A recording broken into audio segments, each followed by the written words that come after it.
Hi guys, welcome to my channel. I am going to teach you today my spiritual equation to get you beginning to think totally differently about finding your purpose. And I call it a spiritual equation because it really is that simple. And I get asked this question all the time. I'm a spiritual mentor, and this is what I do. I teach awakening women to connect to their own divinity and to awaken their intuition and to be in touch with their spiritual gifts and to become familiar with their purpose. And I'm asked this question probably most of all: how do I find my purpose? And the first thing I want to do is debunk the myth that there is one single purpose that you have that's lurking out there, like one needle in a haystack, where the chances of you correctly stumbling upon this one purpose is that difficult. Just hearing that, doesn't that kind of fill you with anxiety? It doesn't even settle correctly. To think that we all have this lurking on the horizon, this mystical, unknown, single purpose, it doesn't fit. We are such complex, we are such layered beings. We've had so many experiences, we've been through so much, especially as light workers. I mean, we've lived many lives in just this one life.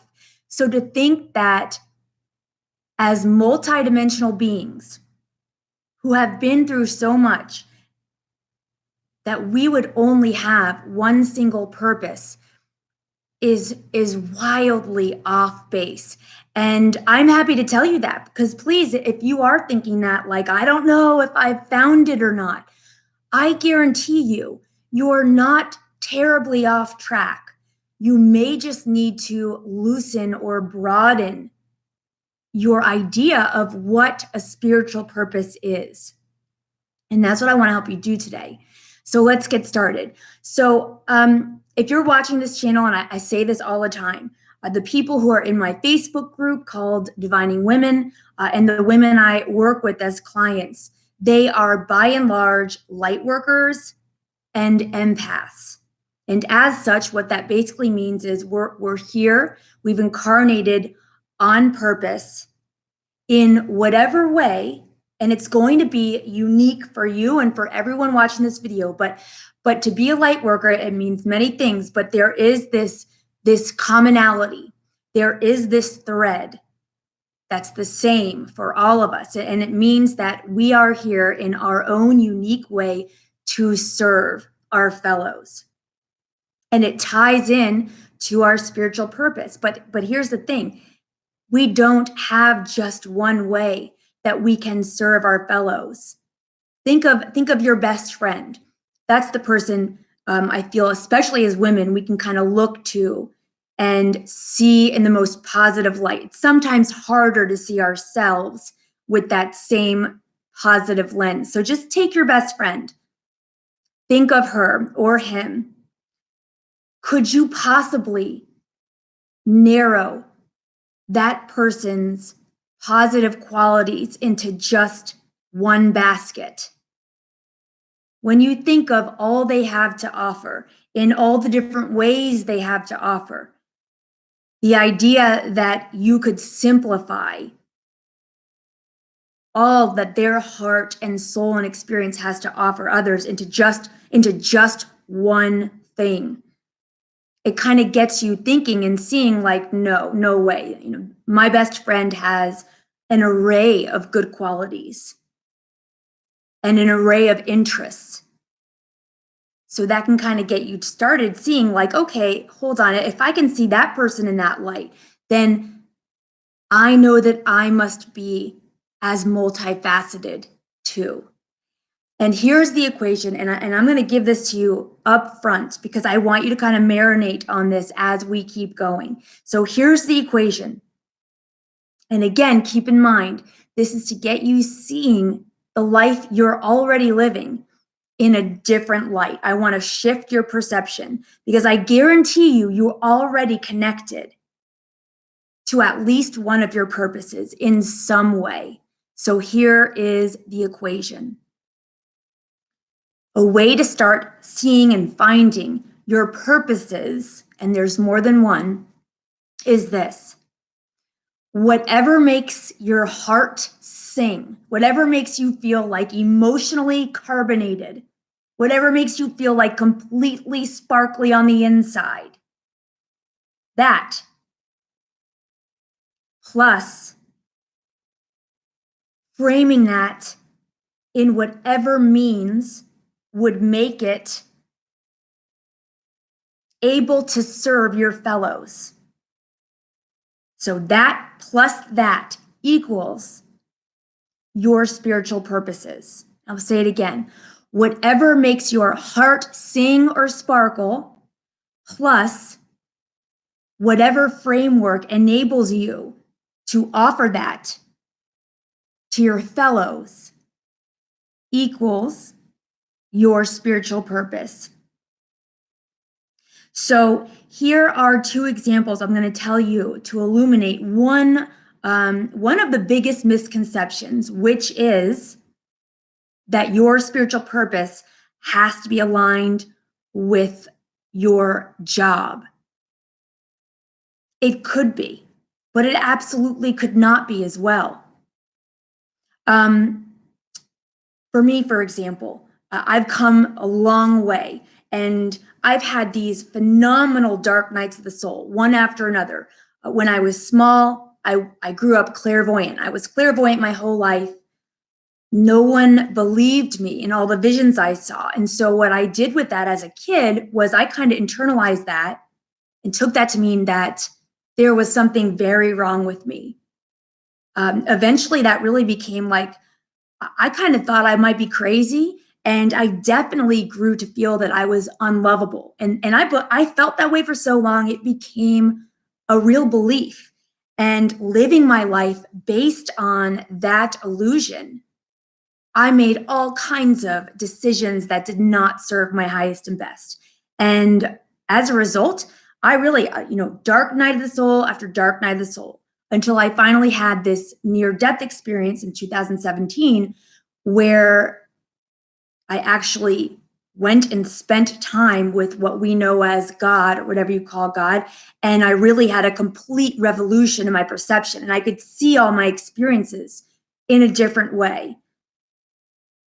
And when I awoke from that experience, I actually promised God, I was like, okay, God, I will come out of the spiritual closet. I will live transparently. I will speak openly about all of this stuff. The things I'm talking to you about today are literally what I told myself I would go to the grave without anyone knowing. I was so afraid of people judging me or rejecting me.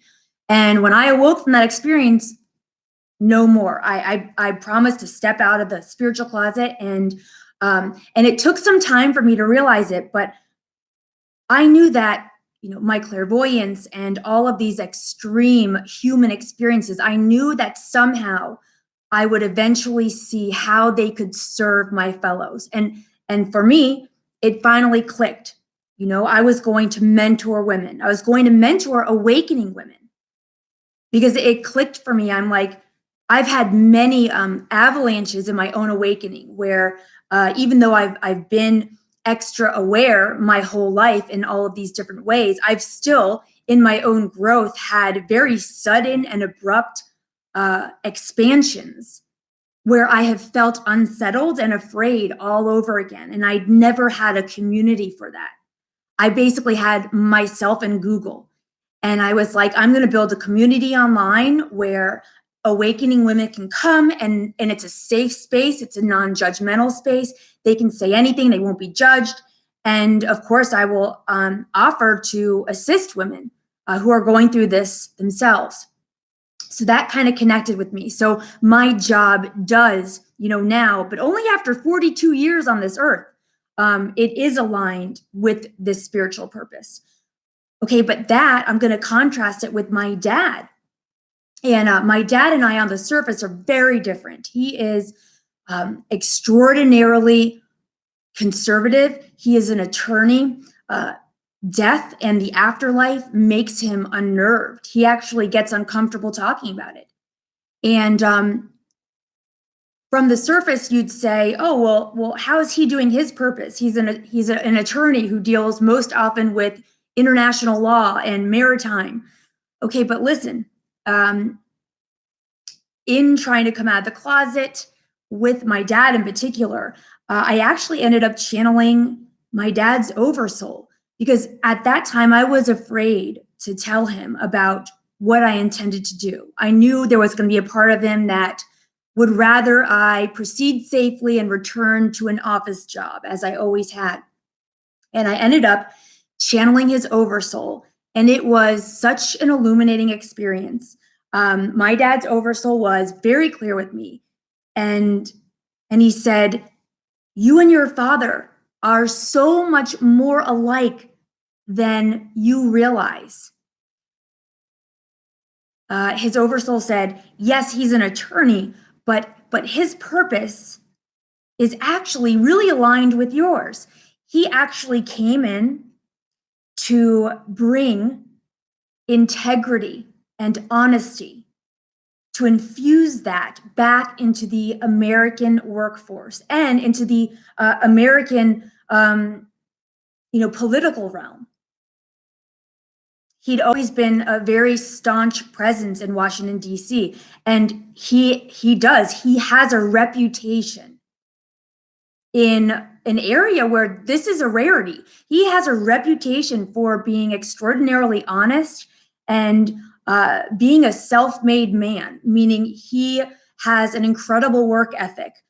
He's always worked tirelessly. He is so honest, and people, have always been so attracted to him because of those qualities.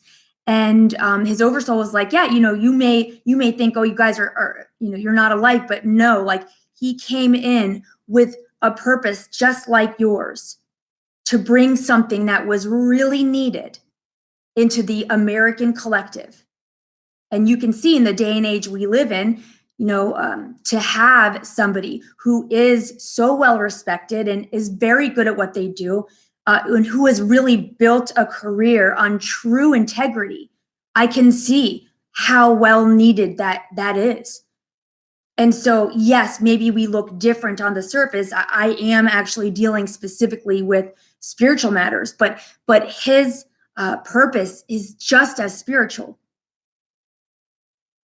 It's just dressed in these different clothes, if you will. So again, I want to say that because many people are not, doing necessarily overt healing work in their job, or they don't have spiritual jobs from the outside in. That has nothing to do with whether or not you're aligned and living in accordance with some of your purposes. Now, on the other hand, I hear this a lot too, where people are actually feeling an urge to make a transition in their career, where they actually do want to somewhat change what they're doing for work. And taking this equation and considering where you may want to make a change or how you may want to make a change, this is a great equation for that too. And as adults, we often have financial obligations, and this is a really great way where, if you are considering making a change, you can use this equation to kind of survey your own personal landscape and see maybe what direction you want to grow. And while you have a job that is sufficiently allowing your household to proceed, you can kind of proceed in your job as you're going along and slowly uptune your activities along the lines of this spiritual equation. And as that begins to take root, you can slowly downtune the activities that are in your job that you want to transition out of. So instead of doing something that may be super risky, like just up and quitting, when you don't really have a plan and you're not really certain yet for how you want to make your change, you can use this equation and you can bridge that gap and do it in a gentle way where you're not putting your finances or your family at risk. So again, take this equation, what makes your heart sing, plus what kind of means are available to have that serve others equals something regarding one of your purposes. And also know this, you may have a great job and it truly may not have a lot to do with your purpose. And that's absolutely fine too. Your purpose may impact thousands of people. Sure, it may. It also may impact no more than your immediate family. Let's say 3 or 4 people. It does not make that any less valid or meaningful. This is one of those things where when you do this equation, you want to do it with the doors closed, where as best you can, you set aside society's judgments or even the judgments of your best friends or your spouses or boyfriends or girlfriends. You want this to be as honest and authentic to yourself as it can be. And in order to do that, you really want to try to do it in a vacuum. What's true for you, no matter what anyone else may think. So I hope this helps. It really is such a helpful way to look at your life, which is already in progress. And all of us, no matter if we're going through a hard time or not, we all have more than one thing that really gets us sparkling on the inside. It may be something that you've always been interested in, but you've never taken any action on. Don't discount that either. That's absolutely an invitation for you to, okay, well, I'm going to set aside some time on the weekends to investigate this. I've never done anything about it, but I know I'm super interested in it. That is just as valid and just as meaningful. So I hope this equation helps. It's a really good and flexible way to take a look at who and what you really are and to maximize it, because that's what we're doing. We just want you to be more of you, not to do anything crazy or anything that's going to risk the way that your responsibilities flow. But there is always a way to bring more joy and more meaning into your life. And this equation is such a good way to get started, especially if you know you've got a hankering to make a change, or if you've been feeling stuck lately, if you have felt like you've been in a place of a plateau or uninspired. This is a really good way to kind of get that loosened up again and to put some fresh eyes on the way that you spend your time and energy and to start making some shifts. I'm so happy to be here, you guys. Thank you so much. If you're a woman, please consider joining my Facebook group, Divining Women. We're having a live Q&A tonight. Every Thursday, we have a live Q&A where I answer your questions and we interact, and I do actually a tarot and angel oracle reading at the end of it. It's pretty cool. We have a good time. So take care, be well, and I'll see you guys soon. Thanks.